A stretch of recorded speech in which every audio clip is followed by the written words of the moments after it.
அம்மான் resto channel நேயர்கள் அனைவருக்கும் அன்பான வணக்கம். இந்த வீடியோவில் ஆனி மாதம் எப்படி இருக்க போகுது அப்படிங்கறத பத்தி தான் தெரிஞ்சுக்க போறோம். இந்த ஆனி மாதத்துல கிரக நிலைகள் எப்படி இருக்கு, கிரக மாற்றங்கள் என்ன நடக்கும், இந்த ஆனி மாதம் 1ஆம் தேதியிலிருந்து 32ஆம் தேதி வரைக்கும் இருக்குது. ஆங்கில மாதத்துக்கு ஜூன் மாதம் 15ஆம் தேதியிலிருந்து ஜூலை மாதம் 16ஆம் தேதி வரைக்கும் இந்த ஆனி மாதம் அப்படிங்கிறது இருக்குது. இந்த மாதத்தோட கிரக நிலைகளை பார்த்தோம் அப்படின்னா மிதுன ராசியில சூரியன் சஞ்சரிக்கக்கூடிய மாதம் தான் இந்த ஆனி மாதம். அப்ப சூரியன் மிதுன ராசியில சஞ்சரிக்க போறாரு, செவ்வாய் சிம்ம ராசியில இருக்கிறாரு, புதன் மிதுன ராசியில 8ஆம் தேதி வரைக்கும் இருக்கிறாரு, அதன் பிறகு கடகராசிக்கு போறாரு, சுக்கிரன் மேஷ ராசியில ஆனி மாதம் 15ஆம் தேதி வரைக்கும் இருக்கிறாரு, அதன் பிறகு ரிஷப ராசிக்கு போக போறாரு, குரு பகவான் மிதுன ராசியில இருக்கிறாரு, சனி பகவான் மீன ராசியிலையும், ராகு கும்ப ராசியிலையும், கேது சிம்ம ராசியிலும் இருக்கிறாங்க. இந்த மாதத்துல குரு, சூரியன், புதன் ஆகிய 3 கிரகங்களுடைய கூட்டணி அப்படிங்கிறது மாதத்தின் தொடக்கத்துல இருக்குது. ஆனி மாதம் 8ஆம் தேதி தான் புதன் கடகராசிக்கு போறாரு. செவ்வாய் கேது கூட்டணி சிம்ம ராசியில இருக்குது. செவ்வாயோட பார்வை அப்படிங்கிறது சனி பகவான் மீதும் ராகு பகவான் மீதும் விழுது. இந்த மாதம் முழுவதுமே கிரகங்களோட அமைப்பு அப்படிங்கிறது இப்படித்தான் இருக்குது. நவகிரகங்களுடைய மாற்றத்தால காலச்சக்கரத்தின் 12 ராசிக்காரர்களுக்கும் எப்படிப்பட்ட பலன்கள்லாம் கிடைக்க போகுது அப்படிங்கறத விரிவாவே தெரிஞ்சுப்போம். அமைதியா இருந்து காரியத்தை சாதித்து கொள்ளக்கூடியவங்க இந்த கன்னிராசிக்காரர்கள். கன்னிராசிக்கு இந்த ஆனி மாதம் எப்படி இருக்க போகுது? உங்க ராசிநாதன் புதன் தொழில்ஸ்தானத்துல விரையாதிபதி சூரியனோடும் குருவோடு இணைஞ்சு சஞ்சரிக்கிறாரு. அதே நேரத்துல விரயஸ்தானத்துல செவ்வாயும் கேது சஞ்சரிக்கிறாங்க. அப்ப விரயங்கள் அப்படிங்கிறது கன்னிராசிக்காரர்களுக்கு கண்டிப்பா இருக்கும். இந்த ஆனி மாதத்துல ஒரு சிலருக்கெல்லாம் இந்த வீட்டை மாற்றினா தேவலாம், இந்த தொழில் நடக்கக்கூடிய இடத்தை மாற்றினா தேவலாம் அப்படின்னு யோசிச்சுக்கிட்டு இருந்தவர்களுக்கு இடமாற்றம், வீடு மாற்றம் அப்படிங்கிறது கிடைக்கும். அதே மாதிரி அரசு உத்தியோகத்தில் இருக்கிறவங்களுக்கெல்லாம் திடீர்னு பிரச்சனை ஏற்பட்டு உங்களுடைய வேலைக்கே கூட ஆபத்து அப்படிங்கிறது வரலாம். அதனால கொஞ்சம் கவனத்தோடு இருக்கணும். குறுக்கு வழியில் எந்த காரியத்தையும் செய்ய வேண்டாம். கன்னிராசிக்காரர்கள் அரசு பணியில் இருக்கிறவங்களாம் நேர்மையாக செயல்படுங்க. தன்னம்பிக்கையும் தைரியமும் இந்த மாதத்தில் குறையும். கன்னிராசிக்காரர்களுக்கு மற்றவர்களை நம்பி எந்த முயற்சியும் நீங்கள் செய்யாமல் இருக்கிறது தான் இந்த ஆனி மாதத்தில் நல்லது. அப்படியே நீங்கள் நம்பி செஞ்சாலும் அந்த காரியம் கைகூடாது. பணத்தை கொடுத்து வேலை வாங்கி தருவேன் அப்படின்னு சொல்கிறவங்ககிட்டலாம் பணத்தை கொடுத்து ஏமாற வேண்டாம். பிரச்சனைகள் அதிகமாக இருக்கும். பிரச்சனைகளை முடிஞ்ச வரைக்கும் குறைக்கிறதுக்கு உங்களுடைய இஷ்ட தெய்வத்தையும் குல தெய்வத்தையும் வழிபட்டுட்டு வாங்க. இதுவரைக்கும் நீச்சத்தில் இருந்துட்டு வந்த செவ்வாய் உங்களுடைய ராசிக்கு 3க்கும் 8க்கும் உரியவர் எதிரி. அஷ்டமாதிபதி 12ஆம் இடத்துக்கு வரார், அதாவது செவ்வாய்.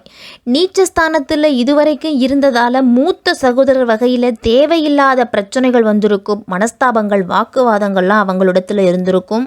இப்போது 12ஆம் இடம் சொல்லக்கூடிய விரயஸ்தானத்துக்கு வராரு செவ்வாய். 12ஆம் இடத்துக்கு வர்றதால கட்டில் தொடர்பான பிரச்சனைகள் அப்படிங்கிறது வரும். கணவன் மனைவி உறவுக்குள்ள பிரச்சனைகள் வரும். நிம்மதியான தூக்கம் அப்படிங்கிறது இருக்காது. தூக்கத்தை கெடுக்கக்கூடிய மாதமாக இந்த ஆனி மாதம் இருக்கும். கன்னிராசிக்காரர்களுக்கு எதிரிகளோட தொல்லைகளும் அதிகரிக்கும். 8ஆம் வீட்டுக்கு அதிபதி அஷ்டமாதிபதி மறைகிறது நல்ல விஷயம் அப்படின்னாலும் கடல் கடந்த பயணங்கள்லாம் தடைபடும். கொஞ்சம் பொறுமையாக இருக்கிறது நல்லது. வழக்கு சார்ந்த விஷயங்கள் அப்படிங்கிறது உங்களுக்கு நல்லதும் நடக்காது, கெட்டதும் நடக்காது, அப்படியே சமமாக தான் இருக்கும். நிலம் சார்ந்த விஷயங்கள், உடன்பிறப்பு சார்ந்த விஷயங்கள்லாம் பாதிப்பு அப்படிங்கிறது ஏற்படும். தாயாருடைய வளர்ச்சியினாலும் தாயாருடைய ஆலோசனையாலும் உங்களுக்கு ஆதாயம் அப்படிங்கிறது இந்த மாதத்தில் கிடைக்கும். தாயாருக்கும் உங்களுக்கும் எந்த விதமான பாதிப்பும் இருக்காது. இந்த மாதத்தில் உங்கள் ராசிநாதனான புதன் லாபஸ்தானத்தில் சஞ்சாரம் செய்கிறதால எந்த பாதிப்பு வந்தாலும் நீங்கள் நிதானத்தோடு இருப்பீங்க. உங்களுக்கு பெரிய அளவு பாதிப்பு அப்படிங்கிறது இருக்காது. கன்னிராசிக்காரர்களுக்கு இந்த மாதம் புதன் உங்கள் ராசிக்கு அதிபதியாகவும் 10ஆம் இடத்துக்கு அதிபதியாகவும் இருக்கிறாரு. கடகராசியில் இந்த மாதத்தின் பிற்பகுதியில் வரக்கூடிய புதனால, அதுவும் லாபஸ்தானத்துக்கு வரக்கூடிய புதனால தொழில் அப்படிங்கிறது சிறப்பாக இருக்கும். கூட்டு தொழிலில் லாபத்தை வரவழைச்சு கொடுக்கும். பொருளாதார நிலை அப்படிங்கிறது உச்ச நிலையை அடைய போகிறீங்க. பொன் பொருள் வாங்கக்கூடிய முயற்சியில் ஈடுபடுவீங்க. ஒரு சிலருக்கெல்லாம் உயரதிகாரிகளுடைய ஆதரவு கிடைக்கும். பதவி உயர்வு, ஊதிய உயர்வுலாம் கிடைக்கக்கூடிய நேரம். இதுவரைக்கும் உங்களுக்கு இடையூறாக இருந்துட்டு வந்த மேலதிகாரிகள்லாம் மாற்றப்படுவாங்க. இந்த ஆனி மாதம் 15ஆம் தேதி ரிஷப ராசியில் சுக்கிரன் போகிறாரு. உங்கள் ராசிக்கு 2ஆம் இடத்துக்கும் 9ஆம் இடத்துக்கும் அதிபதி.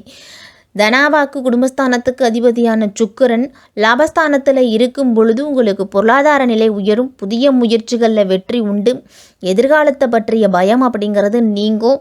உங்களுடைய தொழிலை விரிவாக்க செய்யணும் அப்படிங்கிற முயற்சியில் நீங்கள் ஈடுபட்டிருந்தீங்க அப்படின்னா கேட்ட இடத்துல உதவிகள் கிடைக்கும். உத்தியோகத்தில் இருக்கிறவங்களுக்கெல்லாம் இது ஒரு உன்னதமான நேரம். உங்களுடைய திறமைக்கு உரிய அங்கீகாரம் கிடைக்கக்கூடிய நேரம் இது. வீட்டுக்கு தேவையான அத்தியாவசியமான பொருட்கள், மின்சாதன பொருட்கள்லாம் வாங்குவீங்க. திருமண முயற்சி செய்துக்கிட்டு வந்தீங்க அப்படின்னா நல்ல வரன் அப்படிங்கிறது கிடைக்கும். இந்த மாதம் முழுவதுமே கும்பராசியில் இருக்கக்கூடிய ராகு பகவானையும் மீனராசியில் இருக்கக்கூடிய சனி பகவானையும் இந்த 5ஆம் இடத்துல இருக்கக்கூடிய செவ்வாய் பார்க்குது. செவ்வாய் ராகுவோடைய பார்வை அப்படிங்கிறது உங்களுக்கு விரயங்களை கொடுக்கும். நீங்கள் உழைச்ச உழைப்புக்கு ஏற்ற பலன் அப்படிங்கிறது கிடைக்காது. பணம் வந்துச்சு அப்படின்னா அது மறு நிமிடமே உங்களுக்கு செலவாகும். எந்த அளவு பணம் வருதோ அந்த அளவு உங்களுக்கு செலவுகளும் காத்திருக்கும். வாங்கி எடுத்தாலும் பிரச்சனை, பத்திரப்பதிவில் பிரச்சனை அப்படின்னு ஒரு சில தடைகள் அப்படிங்கிறது இருக்கும். கன்னிராசிக்காரர்களுக்கு குரு பகவான் உங்கள் ராசிக்கு 10ஆம் இடத்துல இருக்கிறாரு. அப்போ தொழிலில் நல்ல மாற்றம், புதிய வேலை கிடைக்கக்கூடிய வாய்ப்பு கன்னிராசிக்காரர்களுக்கு உண்டு. 6ஆம் இடத்துல சனியும் 5ஆம் இடத்துல ராகுவும் இருக்கிறாங்க. அப்போ எல்லா விதமான போட்டிகள்லேயும் உங்களுக்கு வெற்றி பெறக்கூடிய வாய்ப்பு அதிகம் உண்டு. உங்கள் ராசிக்கு 2க்கும் 9க்கும் அதிபதியான சுக்கிரன் 8ஆம் இடத்துல மறைஞ்சிருக்கிறாரு. அவருடைய ஸ்தானத்தை அவரே பார்க்கும் பொழுது உங்களுக்கு ஏற்றம் அப்படிங்கிறது கண்டிப்பாக உண்டு. நீங்கள் செய்யக்கூடிய வேலையில் என்ன விதமான பிரச்சனைகள் வந்தாலும் அதை சுமூகமாக சமாளிக்கக்கூடிய வாய்ப்பு அப்படிங்கிறது கிடைக்கும் கன்னிராசிக்காரர்களுக்கு. லாபஸ்தானத்தில் ராசிநாதன் சஞ்சரிக்கிறதால நீங்கள் எடுக்கக்கூடிய முடிவுகள் அனைத்தையுமே வெற்றியை கொடுக்கும். மூத்த சகோதரிகளால் இருந்துட்டு வந்த பிரச்சனைகள் அப்படிங்கிறது குறையும். உங்களுடைய ஆசைகள் அத்தனையுமே நிறைவேற்றிக் கொள்ளக்கூடிய காலகட்டமாக இந்த ஆனி மாதம் அப்படிங்கிறது இருக்குது. ஆனி மாதத்தில் 12ஆம் இடத்துல செவ்வாயும் கேதுவும் இருக்கிறதால தூக்கத்தால் பிரச்சனைகள் அப்படிங்கிறது வரும். உடல் ஆரோக்கியத்தில் 8ஆம் அதிபதி 12ஆம் இடத்துக்கு வரதால வெளியூர், வெளிமாநிலம், வெளிநாடு செல்லக்கூடிய பாக்கியம் அப்படிங்கிறது கிடைக்கும். குடும்பத்தை விட்டு பிரிஞ்சிருக்க வேண்டிய கட்டாயம் கன்னிராசிக்காரர்களுக்கு உண்டு. இந்த ஆனி மாதத்தில் வெளிநாடு சென்று படிக்கணும் அப்படின்னு நினச்சிக்கிட்டு இருந்த மாணவர்களுக்கெல்லாம் இந்த மாதத்தின் பிற்பகுதியில் உங்களுக்கு அதற்குண்டான வாய்ப்பு அப்படிங்கிறது கிடைக்கும். சுப செலவுகள், சுப செய்தி இந்த மாதத்தில் உண்டு. ரோஹிணி நட்சத்திரத்தன்று கிருஷ்ணருக்கு அபிஷேகத்துக்கு தேவையான பொருள்களை வாங்கி கொடுங்க. வரக்கூடிய மாற்றமும் ஏற்றமும் உங்களுக்கு சிறப்பாகவே இருக்கும். படிக்கின்ற மாணவர்கள்லாம் ஹயக்ரீவர் வழிபாடு செய்துக்கிட்டு வந்தீங்க அப்படின்னா படிப்பில் நல்ல முன்னேற்றம் இருக்கும். இந்த மாதத்தின் கடைசியில் மகிழ்ச்சியான தகவல் அப்படிங்கிறது கன்னிராசிக்காரர்களுக்கு உண்டு. பெண்கள்லாம் உடல் ஆரோக்கியத்தில் கூடுதல் அக்கறை, கூடுதல் கவனத்தை செலுத்தணும். இந்த ஆனி மாதத்தில் கன்னிராசிக்காரர்கள் அனைவருமே கொஞ்சம் கவனத்தோடும் எச்சரிக்கையோடும் செயல்பட வேண்டிய மாதமாக இருக்கும்.